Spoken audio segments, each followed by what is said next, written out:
যানজটের চরম সমস্যায় এলাকার সাধারণ মানুষ।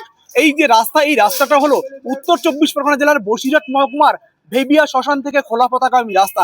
আর এই রাস্তা একদিকে যেমন সংকীর্ণ, ঠিক একই রকম ভাবে রাস্তার উপরে অস্থায়ীভাবে এবং অবৈধভাবে গড়ে উঠেছে একাধিক দোকান প্রসার, সবজি বাজার থেকে শুরু করে সমস্ত কিছু। এবং এর ফলে যানজট কিন্তু প্রতিনিয়ত এখানকার বাস্তব চিত্র। আর এই সমস্যার সম্মুখীন হচ্ছেন এলাকার সাধারণ মানুষ থেকে যাত্রীরা। শুধু তাই নয়, জরুরি পরিস্থিতিতে যখন কোনো অ্যাম্বুলেন্স পরিষেবা বা কোনো রোগী নিয়ে যেতে হয়, তখন এলাকায় সমস্যায় পড়তে হয় সাধারণ মানুষ থেকে শুরু করে রোগী পরিবারের মানুষদের। এই বিষয়ে আমি কথা বলবো এলাকার মানুষদের। তা কি আপনাদের কি কোনো সমস্যা হচ্ছে? এটা ধরতে পারলাম, এটা ধরতে পারলাম। আমাদের এই গাড়াকুপ মার্কেটে প্রচন্ড জাম, 3 থেকে 4 ঘন্টা করে সন্ধ্যার পরে, সন্ধ্যার আগের থেকে শুরু হয়। অত্যন্ত জাম, জাম ছাড়াতে এখানে 20-30 জন লোক, তাও জাম ছাড়ানো যায় না।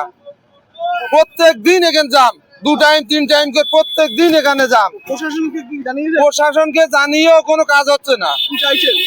আমরা চাচ্ছি এখানে কোনো ট্রাফিক এখানে দাঁড়াক, এখানকার গাড়ির লাইনটা ক্লিয়ার করার জন্য প্রশাসনের তরফে কোনো পদক্ষেপ নেই। তার উপরে দোকান প্রসারী প্রচন্ড, এদেরকে উঠানোর চেষ্টা করুক প্রশাসনের তরফ থেকে।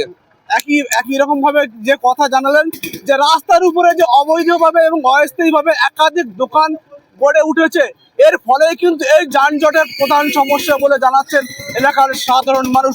শুধু তাই নয়, এই রাস্তা দিয়ে এই যানজট হওয়ার ফলে, সরু রাস্তার ফলে কিন্তু যানজট কিন্তু কখনো কখনো ঘন্টার পর ঘন্টা কিন্তু লাইনে দাঁড়িয়ে থাকতে হয় যাত্রীবাহী সাধারণ মানুষকে।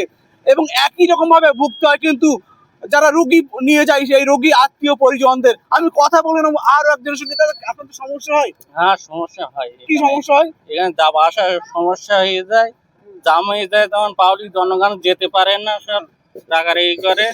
কিন্তু এই রাস্তার ধারে দোকান প্রসার দেওয়ার জন্য, যার ফলে আরো বেশি জাম হয়ে যায়, সমস্যা। এলাকার সাধারণ মানুষ যেটা জানাচ্ছেন যে খুব শীঘ্র রাস্তার প্রশস্ত করা হোক। একই রকম ভাবে কিন্তু রাস্তার পাশে যেসব অবৈধ দোকানগুলো অস্থায়ীভাবে গজিয়ে উঠেছে সেগুলো কিন্তু সরে যাক। তবে এই বাস্তব চিত্র, কবে সমস্যার সমাধান হবে তা নিয়ে কিন্তু তাকিয়ে আছে এলাকার সাধারণ মানুষ।